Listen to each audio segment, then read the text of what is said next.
Corona की तीसरी लहर को लेकर शासन प्रशासन अलर्ट मोड पर है। प्रतिदिन बढ़ती मरीजों की संख्या को लेकर प्रशासन ने सख्ती बरतना शुरू कर दिया है।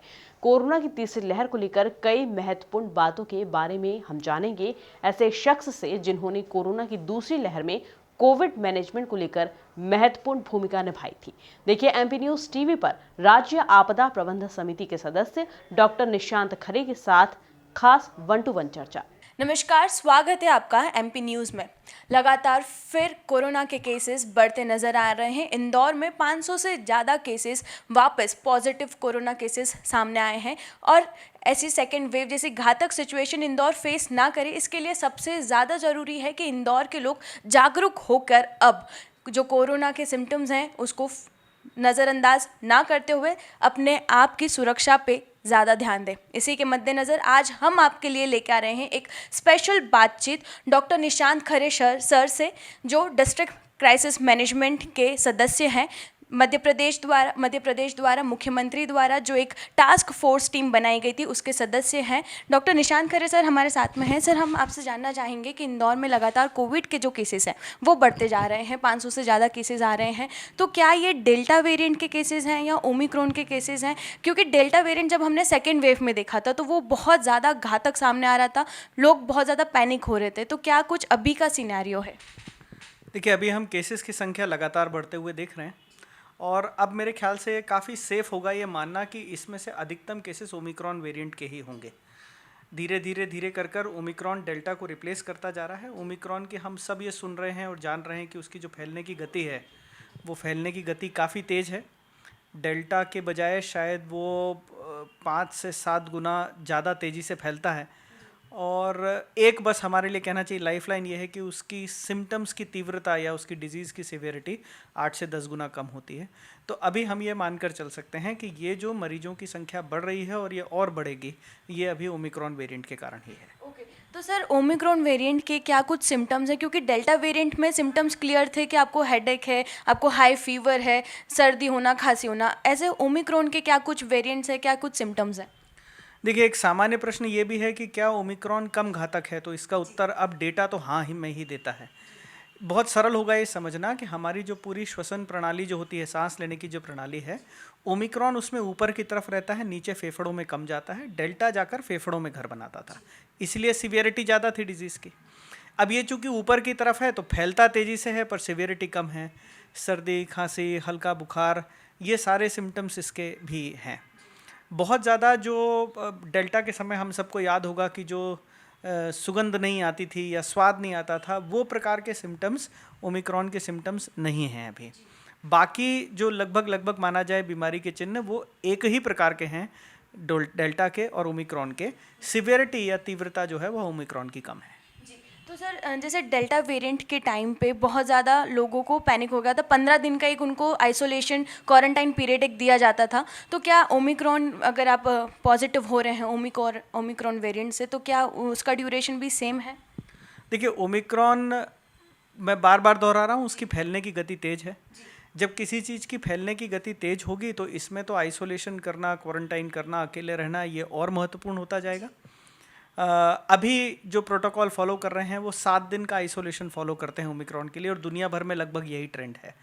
बहुत सारे देशों में अब बड़ी संख्या में हेल्थ केयर पर्सनल जो हैं, जो स्वास्थ्यकर्मी हैं, वो पॉजिटिव होते जा रहे हैं। तो कई देश जैसे कि ब्रिटेन में तो अब 5 दिन का भी आइसोलेशन पीरियड वो बता रहे हैं, पर अभी के समय में लगभग 7 दिन का आइसोलेशन पीरियड ओमिक्रॉन वेरिएंट के लिए पर्याप्त होगा।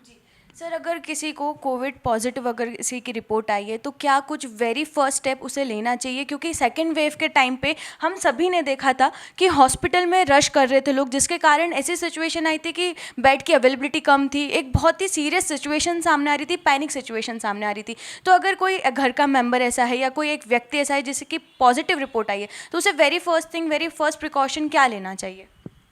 देखिए, सबसे पहले तो मैं एक आग्रह आपके माध्यम से सभी दर्शकों को करना चाहता हूं कि अब सरकार ने तीनों चीज़ें ओपन कर रखी हैं। अगर आपको लगभग ना के बराबर सिम्टम है तो आप होम आइसोलेशन में रह सकते हैं। कोविड केयर सेंटर्स, जैसे राधा स्वामी परिसर में जो माँ अहिल्या कोविड केयर सेंटर चल रहा था वो 600 बेड पर फिर फंक्शनल हो गया है।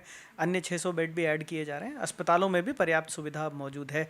बहुत अच्छी तैयारी पिछले 8-9 महीने में हुई है।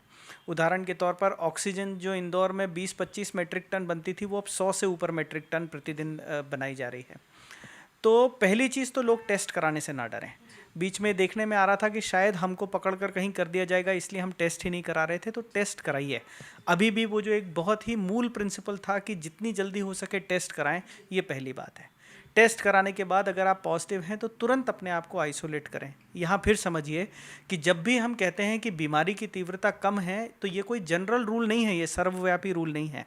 अभी भी जिनकी उम्र ज़्यादा है, छोटे बच्चे हैं, डायबिटीज़ के मरीज हैं, कैंसर के मरीज हैं, डायलिसिस के मरीज हैं, इनके लिए वो खतरनाक हो ही सकता है। लगभग 1250 के आसपास केस जो अभी इंदौर में है उसमें से करीब 70 अभी अस्पतालों में हैं। अब धीरे धीरे 2-4 करके मरीज आईसीयू में भी जा रहे हैं। तो तीव्रता कम ज़रूर है, पर वो सामान्य आदमी के लिए है। जिसके लिए खतरा है उसके लिए खतरा है, तो तुरंत अपने आप को अपने परिवार वालों से आइसोलेट करें। अपने परिवार वालों सबकी टेस्टिंग कराएं। अस्पताल जाने का निर्णय या नहीं जाने का निर्णय ये स्वास्थ्य कर्मियों पर छोड़ दीजिए। अगर हमारे घर में सुविधा है और हम बहुत ही न्यूनतम सिम्टम या 0 सिम्टम वाले हैं तो घर पर ही रहकर ठीक हो सकते हैं। अन्यथा कोविड केयर सेंटर या हॉस्पिटल कहाँ जाना है, ये निर्णय आप स्वास्थ्य कर्मियों पर छोड़ें।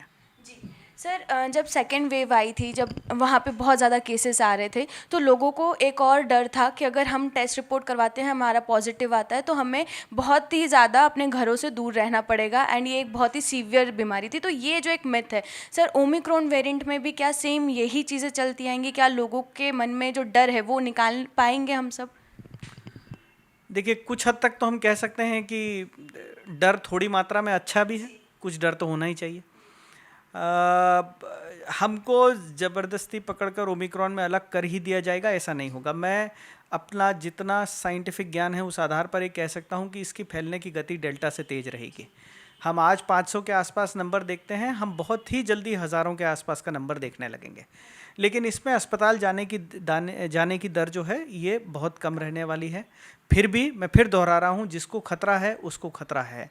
तो इस प्रकार के भय में ना पड़ें। आप जल्दी टेस्ट कराएंगे, जल्दी आइसोलेट हो जाएंगे तो अपने परिवार की उस कमज़ोर कड़ी को सुरक्षित करते जाएंगे जो शायद दूसरी बीमारियों से ग्रसित है या जिसकी उम्र बहुत ज़्यादा या बहुत कम है। जी सर, जब डेल्टा वेरिएंट आया था सब सेकेंड वेव के टाइम पे, सबसे बड़ी चूक एक जो देखी जा रही थी वो ये थी कि जो दूसरे राज्यों से जो लोग आ रहे थे, वो जो फ्लाइट्स थी या दूसरे माध्यम से जब वो आए थे तो वो कहीं ना कहीं बंद नहीं कराई गई थी पहले, जिसके चलते केसेस और बढ़ते गए। तो क्या आगे वाले समय में हम देख सकते हैं कि जो इंटरनेशनल फ़्लाइट्स हैं या जो रीजनल फ़्लाइट्स हैं उसे थोड़ा सा कम कर दिया जाएगा? ट्रैवल जो है, जो चीज़ होती है ट्रैवलिंग का, वो थोड़ा सा स्तर कम कर दिया जाएगा? देखिए, जितनी प्रकार के प्रतिबंध या रिस्ट्रिक्शंस होते हैं ये एक डायनेमिक या चलायमान प्रक्रिया है, इसके कोई सेट नियम नहीं हो सकते।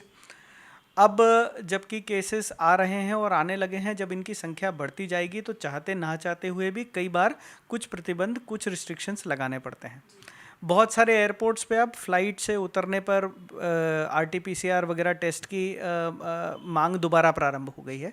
लंबे समय से वैक्सीनेशन के साथ ही आप ट्रैवल कर सकते हैं, ये चीज़ भी है। डेटा या कितनी संख्या में मरीज हैं वो ही ये तय करेगा कि कितना प्रतिबंध लगाया जा सकता है। बहुत कम में बहुत ज़्यादा प्रतिबंध किसी को स्वीकार नहीं होंगे और बहुत अधिक में कम प्रतिबंध से काम भी नहीं चलेगा। सर, लगभग अधिकतर लोगों को दोनों डोजेस लग चुके हैं। बच्चों का वैक्सीनेशन भी शुरू हो गया है, 3 जनवरी से, सोमवार से ही शुरू हुआ है। तो एक लोगों के मन में ये भी एक कॉन्फिडेंट बना हुआ है कि हमें तो 2 डोजेस लग चुके हैं वैक्सीन के, तो अब हमें खतरा नहीं है इन्फेक्ट होने का। कितना सच है सर ये सच नहीं है। तो बहुत स्पष्ट बात यह है कि ओमिक्रॉन का एक जो कैरेक्टर है वो इम्यूनिटी इवेड करता है। इसको मैं सरल करके समझाता हूँ। इम्यूनिटी मतलब आपकी जो रोग से लड़ने की क्षमता है उसको वो झांसा देता है या इवेड करता है। आपको अगर कोविड हो चुका है तो भी ओमिक्रॉन से आप इन्फेक्ट हो सकते हैं। आपको अगर दोनों वैक्सीन लग चुकी हैं तो भी ओमिक्रॉन से आप इन्फेक्ट हो सकते हैं। हाँ, ये संभावना ज़रूर है कि अगर आपको दोनों वैक्सीन लगी है तो आप में बीमारी की मात्रा या बीमारी की तीव्रता जो है वह बहुत कम रहेगी। लेकिन अगर आपको दोनों डोज वैक्सीन की लगी हैं तो भी आप ओमिक्रॉन से संक्रमित हो सकते हैं। मैं फिर दोहराना चाहता हूं, हर घर में छोटे बच्चे होंगे, हर घर में ऐसे लोग होंगे जिनको शायद वैक्सीनेशन नहीं हुई या वैक्सीनेशन हो जाने के बाद भी उनका शरीर इतना कमज़ोर है कि इन्फेक्शन से लड़ नहीं पाएगा। तो अपने घर के बच्चों के लिए और अपने घर के उन कमज़ोर लोगों की देखभाल के लिए हमने संयम का, विवेक का पालन करना ही होगा। जी बिल्कुल सर, मैं चाहूँगी last but not the list आप कुछ संदेश, एक मैसेज जो आप हमारे दर्शकों को देना चाहें।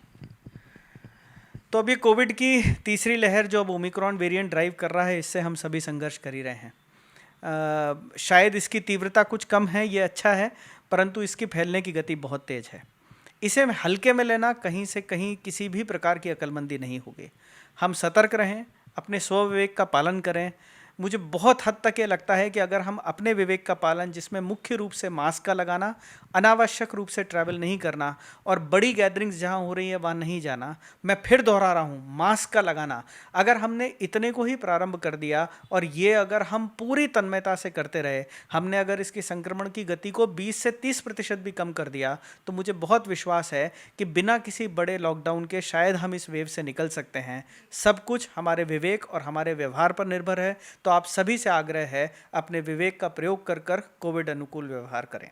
जी सर ने बहुत ही एक सुंदर एंड सरल संदेश हमारे सारी जनता को दिया है कि अगर हमें थर्ड लॉकडाउन जैसे सिचुएशन से बचना है तो उसका सिर्फ एक ही सॉल्यूशन है, वो है मास्क पहनना, सोशल डिस्टेंसिंग का पालन करना, अननेसेसरी जो ट्रैवलिंग होती है उसे रोकना। अगर आप किसी बड़ी गैदरिंग में जा रहे हैं, शादियों में जा रहे हैं, तो ट्राई करें कि कम जा सके और कोई बड़े गैदरिंग का हिस्सा ना बने। और हम एमपी न्यूज़ भी आपसे अपील करता है कि बाहर जब भी निकले मास्क ज़रूर लगाएं, सैनिटाइजर्स का यूज़ करें एंड सोशल डिस्टेंसिंग का पालन ज़रूर करें। इसी के साथ ही हम लेते हैं आपसे अलविदा। नमस्कार।